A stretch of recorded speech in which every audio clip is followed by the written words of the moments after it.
तो कैसे हो आप लोग। आज हम लोग देखने वाले हैं कि भारत का संविधान कैसे निर्माण हुआ, भारत के संविधान का, और इसका इतिहास क्या है। मैं इतिहास से लेकर आज अनुच्छेद तक बता दूंगा, ठीक है। ये अनुच्छेद क्या है हम लोग आगे देखने वाले हैं।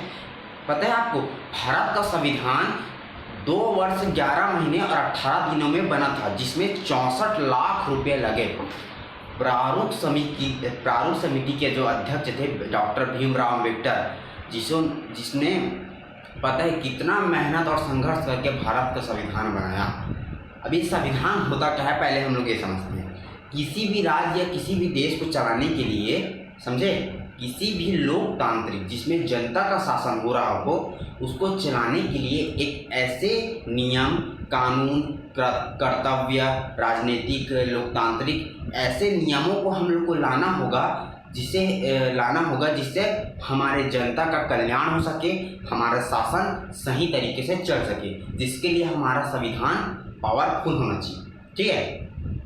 अब इसके पावरफुल, हमारा भारत का संविधान इतना गजब है, इतना कतई जहर है कि ना, आप अगर भारत में कोई भी देश हमारे साथ जुड़ता है ना, तो कभी खाली हाथ नहीं रहता, हमेशा खुश रहता है। अभी भारत का संविधान बना कैसे ये समझो। पहले ये देखते हैं कि भारत का संविधान को उधारी का कटोरा कहा जाता है। अभी उधारी का कटोरा क्यों कहा जाता है ये समझो। भारत के संविधान को उधारी का कटोरा इसलिए कहा जाता है क्योंकि प्रारूप समिति के सदस्य 7 सदस्य थे प्रारूप समिति में, जिनके अध्यक्ष थे भीमराव अम्बेडकर जी, ठीक है। अब जो भीमराव अम्बेडकर जी थे, जिन्होंने 7 देशों के संविधानों का अध्ययन किया था, सोच सकते हो, 7 देशों 60 देश को घूमकर वहाँ के संविधानों का अध्ययन करके हमारे भारत का संविधान का निर्माण किया। तो सोच सकते हो 60 देश घूमे हैं जो आदमी, कितना मतलब हमारे भारत का संविधान के लिए कितना घूमा होगा। 60 देश यहीं पर बात नहीं होता, ठीक है। 2 वर्ष 11 महीने और 18 दिन लगे, जिसमें क्या हुआ, 64 लाख रुपये हमारे संविधान के निर्माण में लग गए, समझे। 64 लाख रुपए, उस समय में 64 लाख भी बहुत होता था, ठीक है। तो क्या हुआ कि अब जब संविधान हमारा बना तो उसमें क्या हुआ कि 284 मतलब क्या बोलते हैं इसको, 284 सदस्यों ने इनमें हस्ताक्षर किए और 12 महिलाओं ने भी हस्ताक्षर किए। अब हम लोग ये समझते हैं कि संविधान का जो इतिहास है ये कैसे बना। हमारा जो भारत था, आप लोग जानते होंगे कि हमारा भारत आज़ाद कब हुआ, 15 अगस्त 1947 में हमारा भारत आज़ाद हो चुका था। लेकिन आप ये नहीं जानते होंगे कि 1857 की क्रांति में हमारा भारत आज़ाद हो सकता था, पूरा गारंटी के साथ। लेकिन ये इसलिए नहीं हुआ क्योंकि जो लोगों में मेल जोल की कोई भावना ही नहीं थी। सब अपने अपने के लिए लड़ते थे, कोई अपने काका के लिए लड़ रहा है, कोई अपने बेटे के लिए लड़ रहा है, कोई कुछ के लिए लड़ रहा है। तो कहाँ से, अगर हमारे देश में राष्ट्र प्रेम की भावना जागती, अगर मेल जोल हो के लड़ते, तो ब्रिटिश शासन 1857 में ही समाप्त हो चुकी थी। और ब्रिटिश शासन हम लोगों को बहुत सारी चीज़ें सिखा चुकी थी, जैसे कि सती प्रथा, बाल विवाह, विधवा पुनर्विवाह, और बहुत सारे हम लोग को दिमागी, सामाजिक तौर पर बहुत सारी चीज़ हमको सिखा के जा चुका था। लेकिन ये नहीं हुआ, ठीक है। अब हम लोग ये समझते हैं कि जो भारत का संविधान का पहले का इतिहास वो कैसे था। अब देखो, भारत का संविधान बना, लागू कब हुआ, 26 जनवरी 1950 को लागू हो गया था। लेकिन पता है आपको कि जो संविधान का नींव कब रखा गया था, संविधान का नींव 1773 में रेगुलेटिंग एक्ट के द्वारा रखा गया था। क्या, 1773 में रेगुलेटिंग एक्ट, 1773 में रेगुलेटिंग एक्ट के थ्रू रखा जा चुका था, समझे। इतना पहले, है ना, ब्रिटिश शासन के जब हम लोग का भारत 1600 में, पता है आपको, हमारे भारत में 1600 में ब्रिटिश ईस्ट इंडिया कंपनी व्यापार के लिए आई थी। कितना, 1600 में ब्रिटिश ईस्ट कंपनी हमारे इंडिया में व्यापार करने के लिए आई थी, ठीक है। और हम लोगों ने उन्हें व्यापार करने भी दिया। अपने वहाँ की जो महारानी थी चार्टर्ड अकाउंट को भेजकर, वहाँ की महारानी का नाम एलिजाबेथ था, ठीक है, अपने चार्टर्ड अकाउंट को भेजा भारत में और बोला कि हाँ हम यहाँ पर व्यापार करना चाहते हैं। भारत बोला ठीक है कर लो भाई, कोई प्रश्न नहीं। लेकिन उसी टाइम क्या हो गया कि 1752 में 1757 में प्लासी का युद्ध हो गया और 1764 में एक बार क्या हो गया, बक्सर युद्ध हो गया। मतलब बक्सर युद्ध कब हो गया, बक्सर युद्ध और प्लासी का युद्ध। देखो 1757 में क्या हुआ, प्लासी का युद्ध, और 1764 में बक्सर युद्ध हो गया, ठीक है। अब इस युद्ध के चलते ना जो ब्रिटिश शासन लोग हमारे देश में व्यापार के कंपनी खोले थे, उनका जो शासन और बढ़ गया, जिससे हमारे देश में उन लोगों ने कब्जा कर लिया। अब हमारा जो भारत देश था, जिसका भारत देश में अब आर्थिक मंदी हो गया, बहुत नीचे गिर गया, जिस कारण से ब्रिटिश शासन ने फायदा उठाकर हमारे देश में कब्जा कर लिया, ठीक है। तो क्या का युद्ध हुआ, प्लासी, याद रखना बहुत जरूरी है। 1857 में प्लासी का युद्ध हुआ था और 1764 में बक्सर का युद्ध हुआ था। इसी के चलते ब्रिटिश ने फायदा उठाकर हमारा देश को कब्जा कर लिया। लेकिन इन लोग का जो कब्जा चला, इन लोग का भी कब्जा ज़्यादा तो नहीं चला, ये इन लोग का जो कब्जा चला 1773 से लेके कब तक चला, 1858 तक इसका चला। फिर उसके बाद क्राउन का शासन हो गया। 1858 के बाद क्राउन का शासन आया और हमारे भारत में क्राउन का शासन 1947 तक चला। हमारे क्राउन का जो वहाँ का ब्रिटिश क्राउन है कुछ, वहाँ का शासन 1858 से 1947 तक चला, ठीक है। तो सोच सकते हो हम लोगों ने 90 वर्ष एक्स्ट्रा लगा दिए, ठीक है। क्राउन का शासन पूरा हम लोगों ने, मतलब वहाँ का जाति धर्म, हमारे पूरा ब्रिटिश शासन हम लोग को जेल में रखे पूरा इतना सालों तक। जवाहरलाल नेहरू भी जेल में पड़े रहे, गांधी जी भी बहुत सालों तक जेल में रहे, बहुत जेल में रहना क्या पड़ गया भाई।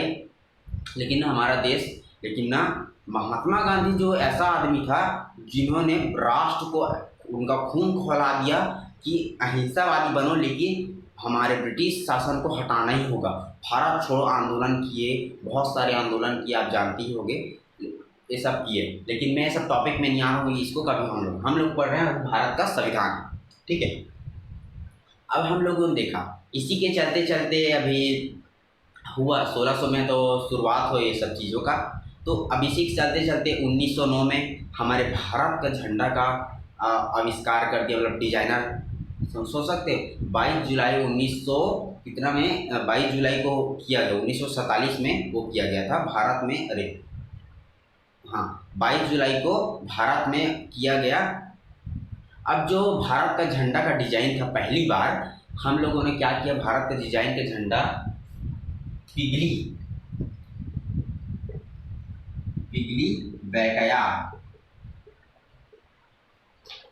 बैकया ने हमारे भारत के पहला वर्तमान झंडा का डिजाइनिंग जिसने किया, पिगली बैकया ने। इसको भारत का जो झंडा था पहली बार जर्मनी के स्टुटगार्ट शहर में मैडम भीका जी द्वारा 1907 में फहराया गया। पहली बार किसने फहराया, भीका जी मैडम ने, स्टुटगार्ट शहर में जर्मनी के 1907 में, ठीक है। याद रखना है, सब जरूरी इतिहास बता रहा हूँ, अभी संविधान में अभी गए नहीं हूँ, ठीक है। सुनते रहो, आराम समझ आएगा। हमारा भारत का झंडा जर्मनी फैल रहा था, ठीक है। जर्मनी जब फैल रहा था किसके द्वारा, भीका जी मैडम के द्वारा, तो क्या हुआ, उसी चलते चलते वो भी काम हो रहा था अलग से, ठीक है। अब उसी काम होते चला जा रहा था। अब इसी के बाद पे हमारे बाल गंगाधर तिलक ने 1895 में, मतलब 95 में एक संविधान मंडल या संविधान सभा रखने की मांग की, ठीक है। अब इसी के चलते महात्मा गांधी ने भी कर दिया कि हाँ संविधान सभा, संविधान का निर्माण करना पड़ेगा, ठीक है। अब कांग्रेस पार्टी भी ने कर दी और मोतीलाल नेहरू ये सब ने क्या बोल दिया कि हम लोग संविधान बनाना चाहते हैं, संविधान सभा बनाना चाहते हैं। लेकिन अब उसी टाइम में अगस्त प्रस्ताव रखा गया। अब अगस्त प्रस्ताव के कारण उसी टाइम क्या चल रहा था, 1900 अगस्त प्रस्ताव क्या था, 1940 में अगस्त प्रस्ताव रखा गया। 1940 में अगस्त प्रस्ताव रख दिया गया। अब क्या हुआ कि उसी टाइम ना 1939 में, 1939 से लेकर 1945 के बीच में क्या चला, द्वितीय विश्व युद्ध चल रहा था। क्या? द्वितीय विश्व युद्ध चल रहा था, ठीक है। जिस कारण से कांग्रेस पार्टी ने मना कर दिया कि अरे यार हम लोग संविधान नहीं बनाना चाहते, मैं नहीं, हम लोग मांग नहीं करना चाहते, ठीक है। फिर एक ठो क्या हुआ, बहुत इंटरेस्टिंग बात है कि क्या हुआ कि हमारे जो एक मिशन लागू किया गया जिसे क्या बोला गया, Cripps mission. Cripps mission Cripps mission 1942 में रखा गया। अब ये 1942 में क्रिप्स मिशन रखा गया, लेकिन फिर इसमें फिर खोल बोला गया कि अगस्त प्रस्ताव रख दिया गया, लेकिन बोलते हैं फिर कांग्रेस पार्टी ने कहा कि ये हम लोग को अस्वीकार है, हम लोग क्रिप्स मिशन संविधान सभा लागू ही नहीं कराना चाहते, ठीक है, हम लोग स्टार्ट ही नहीं कराना चाहते। फिर लास्ट में ले दे के भाई क्या हुआ, कैबिनेट मिशन। आप लोगों ने सुना होगा कैबिनेट मिशन के बारे में, है ना। कैबिनेट मिशन 1946 में रखा गया, इसका संशोधन मतलब 1946 में किया गया कि अब इसमें हमारे ब्रिटिश मंत्री भी थे और कांग्रेस ने भी कहा दिया थी, कांग्रेस भी मान गई थी कि हाँ अब हम लोग को संविधान सभा रखनी चाहिए, हमारा देश का खुद का संविधान होना चाहिए। अभी हम लोग का देश आज़ाद नहीं हुआ है, आज़ाद तो होने वाला था, ठीक है, लेकिन इसी के कैबिनेट मिशन रखा गया था 1946 में, ठीक है। अब कैबिनेट मिशन में उन लोगों ने हाँ कर दी, हाँ ठीक है रख लेते हैं, संविधान सभा बना लेते हैं। तो हमारे ब्रिटिश मंत्री जो कैबिनेट मंत्री बने, उनमें क्या हुआ, उनको जो हमारे कैबिनेट मिशन के अध्यक्ष थे उनका नाम था सर पैथिक लॉरेंस। कौन? सर पैथिक लॉरेंस हमारे कैबिनेट मंत्री मतलब अध्यक्ष बने, सर पैथिक लॉरेंस। और उनमें सदस्य थे, एक आध जन का नाम एबी अलेक्जेंडर थे, उन लोग को सदस्यता रखते रहते, ठीक है। हम लोग बस इनका इतिहास जा रहे हैं। अब हम लोगों ने देख लिया कैबिनेट मिशन से हम लोग का संविधान सभा की मांग करेंगे। अब हम लोग कैबिनेट मिशन तो रख दिए थे, ठीक है।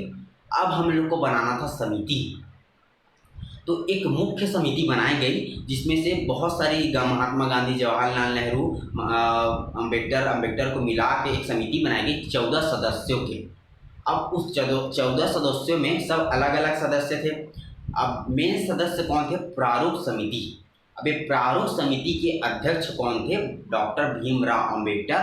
अब भीमराव अम्बेडकर ने ही पूरे 60 देशों के संविधानों का अध्ययन करके हमारे संविधान का निर्माण किया, जिसमें 64 लाख रुपए लगे। मैं पहले ही बता चुका हूँ आपको, ठीक है, 64 लाख रुपए लग गए। अब जो सबसे ज़्यादा हमारे दिमाग और हमारे प्रभावित करने वाला जो संविधान था ना, वो अमेरिका था, जो हमारे विचारों और उपचारों को बहुत ही परिवर्तन कर दिया। क्योंकि और ना हमारे मतलब कि अमेरिका ही जो देश था जहाँ राष्ट्रपति होते थे, ठीक है। अब हम लोग आगे बढ़ते हैं कि भारत का संविधान आप लोगों ने देख लिया कि इतिहास कैसा था। नॉर्मली हम लोगों ने जीता 1947 में, हम लोगों ने स्वतंत्र हुआ मध्य रात्रि को, 14 से 15 के बीच के मध्य रात्रि में हम लोग 1947 में आज़ाद हुए। ब्रिटिश शासन हमारे को छोड़ के चले गए, ठीक है। तब हम लोग का देश आज़ाद हो गया। अब हम लोग का देश तो आज़ाद हो गया, संविधान निर्माण करना था। संविधान निर्माण करने के लिए 1946 में ही बोला जा चुका था कैबिनेट मिशन के थ्रू भी, और हमारे भीमराव अम्बेडकर ये सब चीज़ कर ही रहे थे, ठीक है। अब देखो मेन कारण ये है, अब मेन ये बना कि संविधान तो अब बन गया, 64 लाख रुपए भी लग गया, 2 वर्ष 11 महीने 18 दिन का समय लग गया, 284 सदस्यों ने हस्ताक्षर भी कर दिया और 12 महिलाओं ने हस्ताक्षर कर दिया, ठीक है। यहाँ तक क्लियर है। मैं जो बात बोला हूँ घुमा फिरा के बोला हूँ, लेकिन बहुत ज़रूरी है, आप लोग सुनो और समझे। अभी आगे जो संविधान बताऊँगा बहुत ज़रूरी है, ठीक है। तो अब क्या होता है ये देखते हैं। अब संविधान सभा ने डॉक्टर भीमराव राव और उनके जो समिति के अध्यक्ष समिति है, उन्होंने संविधान सभा में 22 भाग बना दिए। क्या? 22 भाग, मतलब 22 लेसन का निर्माण कर दिया। अब ये 22 लेसन में 395 अनुच्छेद हैं। कितने 395 अनुच्छेद हैं, 22 भाग हैं और 395 अनुच्छेद बनाए गए। अब सोचोगे सर ये अनुच्छेद क्या है, इसको इंग्लिश में आर्टिकल बोलते हैं। तो हर एक भाग में मतलब हर एक लेसन में कुछ कुछ अनुच्छेद को रखा गया है, उन्हीं अनुच्छेदों का हम लोग अध्ययन करने वाले हैं हर एक भाग में। तो मैं इस वीडियो में आपको एक भाग, पहला भाग का अध्ययन और कुछ अनुच्छेदों का अध्ययन कराऊंगा। और आप लोगों ने इतिहास समझ ही गया है, ये थोड़ा सा इतिहास था। ये अगर इतिहास को हम लोग को पढ़ना है तो हम लोग अलग वीडियो में इसको देखेंगे, लेकिन थोड़ा बहुत जाना जरूरी है। हम लोग को सिर्फ समझना है कि भारत का संविधान में कितने अनुच्छेद हैं और कितने भाग हैं, जिसमें हम लोग को भारत के नागरिकों को किस तरह से कर्तव्यों, नियमों, राजनीतिक, आर्थिक तरह से कैसे जीना चाहिए। मैं तो कहता हूँ, हमेशा कहता हूँ कि भारत का संविधान को हर नागरिक को पढ़ना चाहिए। समझे, भारत के संविधान को हर नागरिक को पढ़ना चाहिए। मेरे हिसाब से अगर हर नागरिक भारत के संविधान को जान जाए, उनके नियमों को समझ जाए, तो कोई नागरिक अनपढ़ गंवार नहीं रहेगा। क्योंकि भारत का संविधान पहला चीज़ तो नागरिक को ही शक्ति दिया है कि तुम भारत के एक नागरिक हो, तुम्हें इन अधिकारों का पालन करना है, तुम्हें इतनी सारी शक्ति दी गई है, तुम किसी से डर नहीं सकते। ठीक है, तो अब हम लोग आगे बढ़ते हैं, भारत के संविधान के अनुच्छेदों और भागों के बारे में अध्ययन करते हैं। ठीक है, अब हम लोगों ने समझ लिया कि संविधान का इतिहास कैसे कैसे था। वो तो नॉर्मली बात था कि संविधान का इतिहास कैसे था, लेकिन मेन ये मुद्दा है कि संविधान के अंदर में जो लिखा हुआ है वो हम लोगों ने अब उसको मेन पढ़ेंगे, वही बहुत ज़रूरी चीज़ है। संविधान के इतिहास तो हम लोग पढ़ते आते रहते हैं, लेकिन संविधान के अंदर के बातों को समझ नहीं पाते। लेकिन आप लोगों ने सोचा होगा कि संविधान जो होगा, अनुच्छेद, भाग, ये बहुत मुश्किल होगा। सबसे इजी यही है, सबसे इजी यही है ना। हंसते हंसते सीख जाओगे आराम से। पहले हम लोग को समझना होगा कि संविधान में बोला क्या गया है। हम भारत के लोग संप्रभु, समाजवादी, पंथ निरपेक्ष, लोकतांत्रिक एवं गणराज्य हैं। अब ये चीज़ को हम लोग को पहले देखना पड़ेगा। संप्रभु हैं, ठीक है, समाजवादी है, हम लोग किसी समाजवादी, हम लोग समाज के जैसे हर समाज को मान्यता देते हैं। समाज में कैसे रहना सीखना, उनकी कलाएं, उनको रहने के तरीके को हम लोग एकदम आदरपूर्ण धन्यवाद करते रहते हैं। ठीक है, और पंथ निरपेक्ष, हम लोग का भारत का कोई धर्म नहीं है, हम हर भारत के धर्म को समान मानते हैं, इसको पंथ निरपेक्ष कहा गया है। लोकतांत्रिक, जहाँ जनता का शासन होता है वहाँ उसको बोलते हैं लोकतांत्रिक, लोगों का शासन। ठीक है, अब उसके बाद गणराज्य। गणराज्य का मतलब ये होता है जहाँ जिस देश में राष्ट्राध्यक्ष का निर्वाचन होता है उसे गणराज्य कहते हैं, जिसे राष्ट्रपति कहा जाता है। ये कहाँ से लाया गया पता है? भारत को कहाँ, ये जो गणराज्य वाला चीज़ कहाँ से लाया गया पता है? अमेरिका से लाया गया है। राष्ट्रपति वाला पद जो है, जिसे हार्ट ऑफ नेशन कहते हैं। ठीक है, यहाँ तक क्लियर है एकदम आराम से। हम लोग संप्रभु, समाजवादी, पंथ निरपेक्ष, लोकतांत्रिक और गणराज्य। अब मेन मुद्दा आया है हमारा भारत का संविधान का पहला भाग, संघ तथा उसका राज्य क्षेत्र। संघ तथा राज्य क्षेत्र, यूनियन ऑफ टेरिटरी। अब ये है क्या सर? इसमें 1 से 4 अनुच्छेद है, 1 से लेके 4 तक अनुच्छेद है। अब ये राज्य पुनर्गठन क्या है सर? देखो हमारा जो देश था, हमारे पूरे अखंड भारत में, अखंड भारत का मतलब ये है कि भारत सिर्फ भारत ही नहीं था, हमारा भारत अखंड भारत था। अखंड भारत पूरा अफगानिस्तान तक लेके पूरा श्रीलंका तक से अफगानिस्तान तक हमारा भारत था, जिसे क्या बोलते थे? अखंड भारत।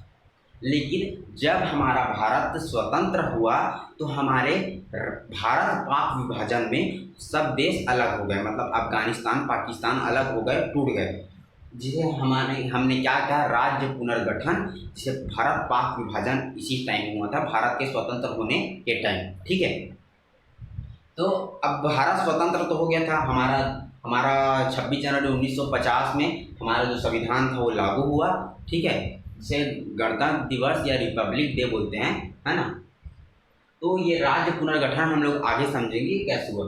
हमारे जो भारत में 552 देशी रियासतें थी, जिसमें जब भारत पाक विभाजन हुआ तो उन्हें बोला गया जिन लोगों को भारत के साथ रहना है वो भारत के साथ आ जाओ, जिन लोगों को साथ पाकिस्तानी वाले के साथ रहना है, मतलब अलग रहना है, उन लोग अलग हो जाओ करके। तो आप सोच सकते हो 552 देशी रियासतों में 549 देशी रियासतें पूरे भारत के साथ रहना चाहती थी, क्योंकि भारत एक ऐसा मतलब देश है जो हमारे हमेशा देना ही चाहती है, लेना नहीं चाहती, एक देने वाला देश है। ठीक है, तो अब हम लोग समझते हैं संघ तथा उसका राज्य क्षेत्र।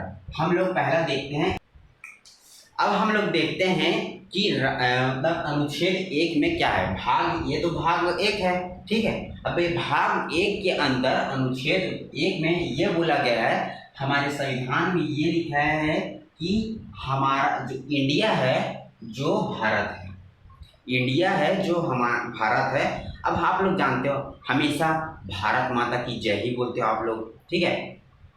भारत विभाजन हुआ, भारत पुनर्गठन हो रहा है, भारत आप लोग को भारत शब्द या भारत रत्न होते हैं। आप कभी सुना इंडिया माता, इंडिया रत्न, ऐसा नहीं होता। मतलब इंडिया ही है जो भारत है। हम लोग इसको इंग्लिश में इंडिया बोलते हैं, लेकिन आप लोग जानते हो जो हम लोग का भारत का संविधान है इसको इंग्लिश में लिखा गया था। इसको आसान करने के लिए हिंदी में कन्वर्ट किया गया, इसको इंग्लिश में लिखा गया था भारत का संविधान को, ठीक है। तो इंडिया जो भारत है, पहला चीज है ना। राज्यों का संघ है। अभी राज्यों का संघ है क्या, सुनो। राज्यों का संघ मतलब राज्यों के समूहों को बोलते हैं संघ, यूनियन। हम लोग का जो भारत है वो यूनियन है। यूनियन मतलब होता है संघ, और फेडरेशन मतलब भी होता है संघ, ठीक है। ये भारत के संविधान में लिखा हुआ है, आप लोग भी देख लेना जाके। यूनियन मतलब भी होता है संघ, और फेडरेशन मतलब भी होता है संघ, ठीक है। लेकिन यूनियन मतलब ये होता है कि अगर कोई राज्य पूरे एक देश का निर्माण कर रहा है, पूरा राज्य जुड़े हुए हैं, एक दूसरे पूरे जुड़े हुए हैं, तो अगर वो यूनियन है तो वो राज्य कभी अलग ही नहीं हो सकता, वो राज्य कभी अलग नहीं हो पाएगा, ठीक है। लेकिन आप लोग जानते हो अमेरिका में 50 देश हैं, और 50 देशों में 50 देश कभी भी अलग हो सकते हैं, ठीक है। तो 50 देशों में कोई भी अपना अलग अलग हो सकते हैं, उसी को बोलते हैं फेडरेशन, संघ। दोनों का मतलब संघ ही होता है भाई, लेकिन इंग्लिश में ना अलग अलग है। यूनियन हमारा भारत है और अमेरिका एक फेडरेशन देश है, ठीक है। हमारा भारत क्या है, एक यूनियन है, एक संघ है, ठीक है। अगर कभी एग्जाम में आता है तो आप लोग यूनियन में टिक करना, संघ में मत करना, क्योंकि संघ का मतलब दोनों होता है ना, ऐसा। तो हमारा भारत क्या है, एक राज्यों का संघ है, यूनियन है, जो कभी टूट नहीं सकता, ठीक है। अब आप लोगों ने देखा होगा कि अमेरिका का सब बहुत सा 50 देश का अपना अपना झंडा भी है। हमारे भारत देश का सिर्फ एक ही झंडा है, लेकिन जो कश्मीर है उसका भी अपना एक झंडा था, लेकिन अब वो फिर भारत देश का झंडा फहराता है, ठीक है। तो अब अनुच्छेद 1 में इतना ही था संघ के बारे में। अब अनुच्छेद 2 को देखते हैं हम लोग देखते हैं अब अनुच्छेद 2 को। अनुच्छेद 2 में ये बोला गया है कि संघ में बाहरी राज्यों का प्रवेश तथा स्थापना, मतलब हमारे अगर भारत में कोई राज्य प्रवेश कर, हमारा मतलब भारत में कोई भी राज्य प्रवेश कर सकता है या फिर अपने राज्य का स्थापना कर सकता है। इसकी शक्ति किसको दी गई पता है, संसद को। संसद चाहे तो राज्यों को प्रवेश करवा सकते हैं और वहाँ की स्थापना भी करवा सकते हैं, ठीक है। अनुच्छेद 2 में इतना ही बोला गया, बस कुछ नहीं बोला गया है कि संसद को ये शक्ति है कि राज्य अलग अलग राज्यों को, बाहरी राज्यों को प्रवेश करवा सकता है और वहाँ में स्थापना भी करवा सकता है। और अनुच्छेद 3 में भी यही बोला गया है, संसद की शक्ति के बारे में बताया। अब ये संसद की शक्ति क्या क्या है ये हम लोग देखेंगे अनुच्छेद 3 में। अब देखते हैं अनुच्छेद 3। अनुच्छेद 3 में ये कहा गया है कि संसद की शक्तियां के बारे में बताया गया।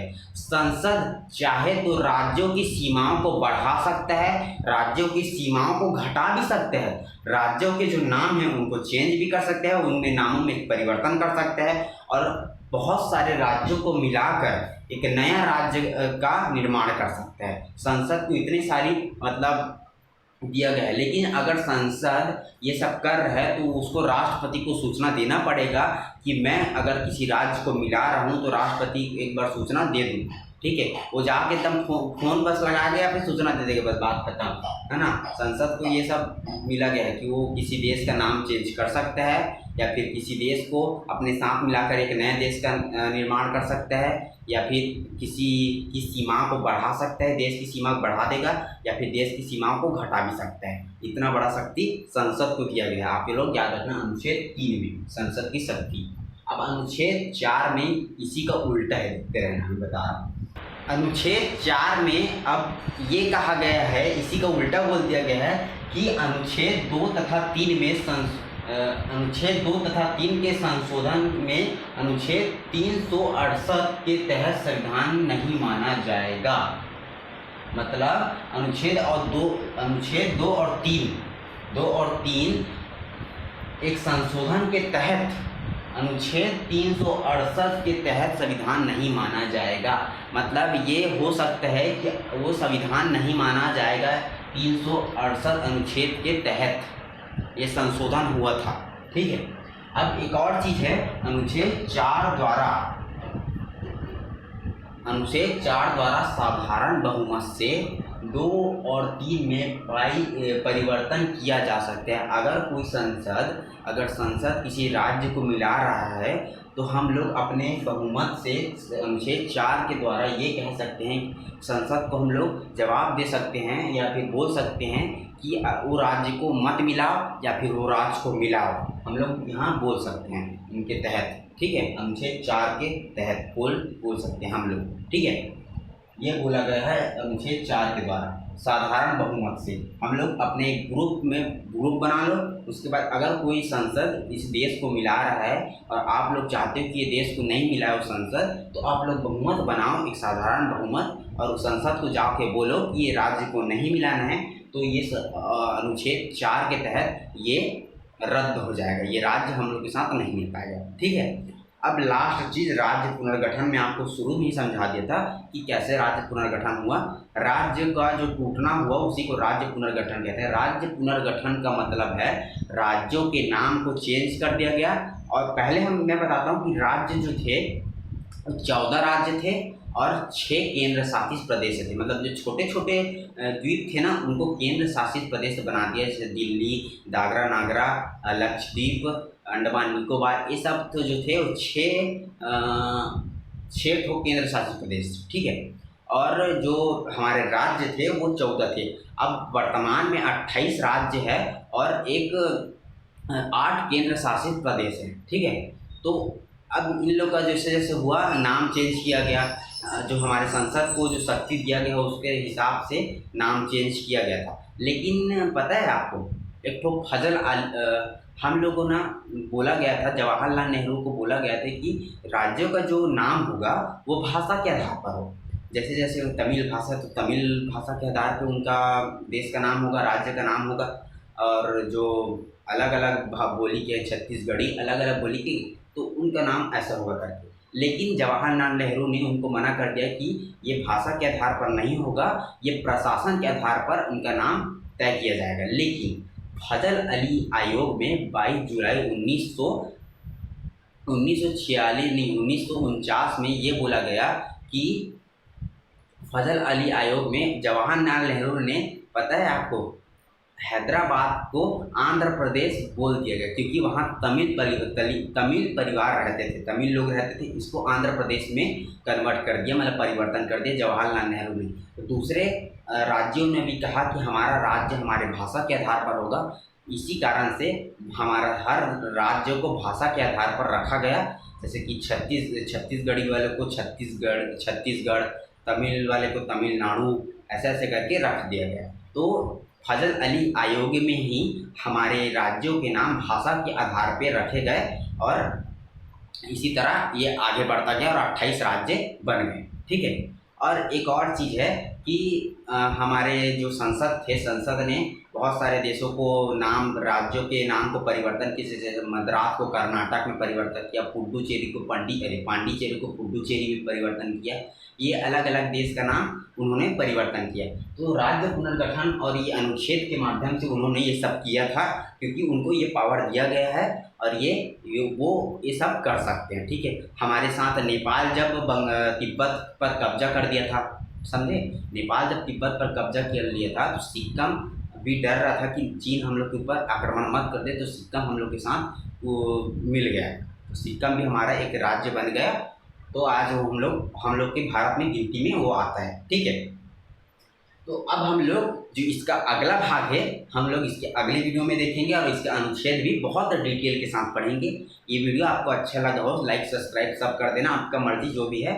और मैं एक सूचना करना चाहता हूँ कि मैं मैथ्स, फिजिक्स और केमिस्ट्री 11 और 12 का अब इसी चैनल पर मैं पढ़ाऊँगा अच्छे तरीके से। आपको लग रहा होगा कि छोटा बोर्ड है, ये ढंग से नहीं दिखता, मैं बहुत मेहनत कर रहा हूँ, टेंशन मत लो। आपको एक भी डाउट रहने नहीं दूंगा, आप बस सिर्फ भूल के दिखाना, मैं जो भी बताऊंगा। ये चैलेंज है आप लोग को, तो ये सूचना को आप लोग याद रखना कि मैं अब मैथ्स, फिजिक्स, केमिस्ट्री और बायो का भी मैं सोचा नहीं हूँ, लेकिन मैं पढ़ाने वाला हूँ। तो आप लोग ज़रूर वॉच करें और ज़रूर देखें, ठीक है। और ये वीडियो थोड़ा थोड़ा लेट में आता है, आप लोग को थोड़ा सा विनती है कि ये लेट में आता है, तो आप बुरा मत माने, थोड़ा मेरे को बहुत काम रहते हैं, ले दे के ये वीडियो बनाया हूँ मैं आपको, फिर भी मैं आपको लिए बहुत मेहनत कर रहा हूँ। तो आप मुझे ज़रूर सपोर्ट करें। जय हिंद, जय भारत, जय छत्तीसगढ़।